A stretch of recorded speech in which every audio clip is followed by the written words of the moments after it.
نکال لے گا جس کو اس نے بخشنا ہوگا. تو ایک بندہ آخر میں جہنم کی طرف اس کا منہ ہوگا اور اس کا سارا جسم جو ہے وہ راکھ بن چکا ہوگا.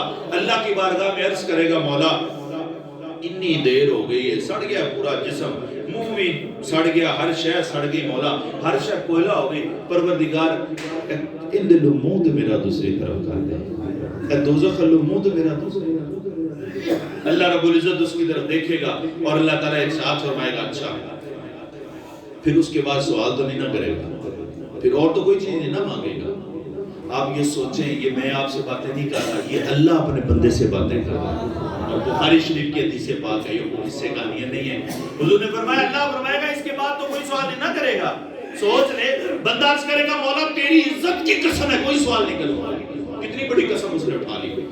پروردگار تیری عزت کی قسم ہے اور کوئی سوال نہیں کروں گا, اور دوزخ سے میرا منہ ہٹا کے دوسری طرف کر دے گا. اللہ رب العزت اس کا منہ دوزخ سے دوسری طرف کر دے گا. دوسری طرف کیا ہوگا بولیں, کیا ہوگا, کیا ہوگا؟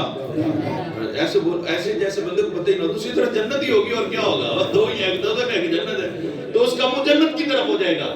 پھر وہ بندہ کافی دیر, کتنی دیر, حضور نے فرمایا اللہ چاہے گا وہ خاموش کھڑا رہے گا, جنت کو دیکھتا رہے گا. پھر اللہ تعالیٰ سے مٹھا جا بڑی جگہ دیا, اللہ جنت کے دروازے تک ہی لے جا, جنت کے دروازے تک ہی لے جا. حضور نے فرمایا پھر وہ کہتا رہے گا, کہتا رہے گا, کہتا رہے گا. اس لیے کہتے ہیں نا کہ یار کے در پہ دستک دیتے رہو, دروازہ کھل نہیں جائے گا. یار کے دروازے سے کبھی مایوس نہیں ہونا چاہیے. محبوب کے سامنے اپنی جو ہے وہ اپنی لجاجت, اپنی عاجزی, ان کے ساری اپنی طرف سے انتہا کر دو, دروازے کھل جاتے ہیں. حضور نے فرمایا وہ کہتا رہے گا پروردگار دروازے تک لے جا, دروازے تک لے جا, دروازے تک لے جا. اللہ مان ہی جائے گا. اور پھر بندے کو پتہ کیا کہے گا, تو نے پہلے بھی میرے ساتھ وعدہ کیا تھا, پورا نہیں کیا. یہ محبت بڑا شکوہ ہے, یہ محبت بڑا شکوہ ہے. اب جزاس, اب اعمال تو ختم ہو گئے نا, ترازو اٹھا لیا گیا, وہ چیزیں ساری ختم ہو گئی. اب تو معاملات آگے بڑھ گئے.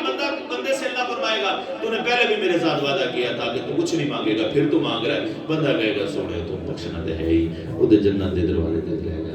اللہ ایک ساتھ سنا, اچھا ٹھیک ہے, اب پھر وعدہ کر کہ اس کے بعد کوئی سوال نہیں کرے گا, اس کے بعد کچھ نہیں مانگنا.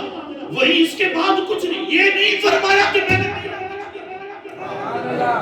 اس کو سمجھے, یہ نہیں فرمایا کہ میں دوں گا نہیں کچھ, بلکہ فرمایا تو نے مانگنا کچھ نہیں ہے. بلکہ اللہ کو بھی پتا تھا مانگنا تو اس نے ہے ہی. پھر بھی کہ جنت کے دروازے پر بندہ کھڑا ہو اور پھر جنت کا سوال نہ کرے, یہ تو اللہ کو بھی پتا. اللہ نے ارشاد فرمایا اس کے بعد کچھ نہیں مانگے گا. بندہ عرض کرے گا مولا تیری عزت کی قسم ہے, بس جنت کے دروازے تک لے جا, اس کے آگے کچھ نہیں مانگوں گا. اللہ اس کو جنت کے دروازے تک پہنچا دے گا. اب جتنی دیر مرضی اللہ کی چاہے گی وہ کھڑا رہے گا, جنت کے دروازے کو تکتا رہے گا. اور میں تو کہتا ہوں وہ سوچتا رہے گا کہ اس جنت کے دروازے کی پرلی طرف کیا ہے, ادھر کیا ہے, وہاں کیا ہوگا, یہی سوچتا رہے. پھر ایک وقت آئے گا کہ وہ پھر عرض کرے گا مولا یہاں تک تو پہنچا دیا, اندر ہی لے جا, اس کو کھول ہی دے دروازے کو. اب کیا میرے اور اس کے درمیان فرق رہ گیا, مولا کھول دے دروازے کو. اللہ رب الحضور نے ارشاد فرمایا, اللہ ارشاد فرمایا بڑا بھائی تو وعدہ خلاف, بڑا وعدہ خلاف ہے, بڑے وعدے توڑتا ہے, تو بڑا وعدہ خلاف. یہ وہ وعدہ خلاف نہیں جو دنیا میں ہم کرتے ہیں اور اس پر ہمیں سزا ہوگی. یہ محبت بڑے شکلے ہیں جو محبوب, جو محب اپنے محبوب کو کہتا ہے, محبت کرنے والے کو ایک محبوب کہتا ہے یار تیرے محبوب جب اپنی ادائیں دکھاتا ہے نا, تو جو عاشق ہوتا ہے, جو محب ہوتا ہے, وہ کہتا ہے بڑا ظالم میرا محبوب ہے. وہ اس کو ظالم نہیں کہہ رہا ہوتا, وہ اس کی اداؤں پر اس کو گویا ایک محبت بڑا شکوہ دے رہا ہوتا ہے. تو گویا یہ شکوہ آئے گا, بڑا وعدہ خلاف بنتا ہے, تو کہیں جا رہا ہے, عزت کی قسمیں کھائی جا رہا ہے, پھر مانگی جا رہا ہے. فرمایا تو نے کہا نہیں تھا کہ کچھ نہیں مانگوں گا.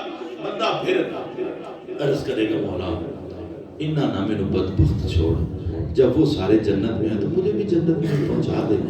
تو حضور کی حدیث پاک کے الفاظ ہیں حتی یضحک, اللہ رب العزت مسکرا دے گا. قربان ہے وہ منظر کیسا ہوگا جب بندے سوال پر سوال کر رہا ہوگا, اللہ کی عزت کی قسمیں کھا رہا ہوگا, ہر بار قسموں کو توڑ رہا ہوگا, ہر بار وعدے کر رہا ہوگا اور ان وعدوں کو توڑ رہا ہوگا, اور پھر وعدے توڑے گا, اللہ پھر مسکرا دے گا, اور پھر اللہ اس کو اٹھائے گا, اس کو جنت میں داخل کرے گا. اب کی باری بندے کی نہیں, اب کی باری اللہ کی آتی ہے. حضور نے فرمایا پھر اللہ اپنے بندے سے فرمائے گا اب کوئی خواہش کر, کوئی خواہش ہے, اب کوئی خواہش کر. بندہ اب پہلے ادھر سے تھی اب ادھر سے آ رہی ہے، دروازے پہ دستک دیتے رہنا چاہیے، دروازے کھل ہی جاتے ہیں۔ وہ پروردگار جو پہلے یہ کہہ رہا تھا اس کے بعد تو مجھ سے سوال نہیں کرے گا، اس کے بعد کچھ نہیں مانگے گا، گویا وہ دیکھ رہا تھا کہ میں نے بھی اپنے بندے کو اسی طرح ہی کہنا ہے۔ بندے سے فرمائے گا میرے بندے مانگ اب کیا مانگتا ہے، کوئی خواہش کر۔ حضور نے فرمایا بندہ ایک خواہش کرے گا، اللہ فرمائے گا کچھ اور بھی خواہش کر۔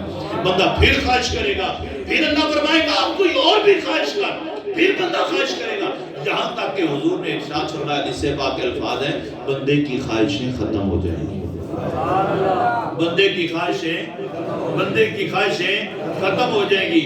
ہر خواہش پہ دم نکلے، کیا کہتے ہیں وہ کہ خواہشیں تو انسان کی ہم کہتے ہیں ختم نہیں ہوتی، ہم کہتے ہیں خواہشیں ہزاروں خواہشیں ایسی کہ ہر خواہش پہ دم نکلے، بہت نکلے مگر میرے ارمان کم نکلے۔ یہ وہ بات ہے جب جنت میں اللہ پوچھے گا کیا خواہش ہے میرے بندے، کیا خواہش کرتا ہے؟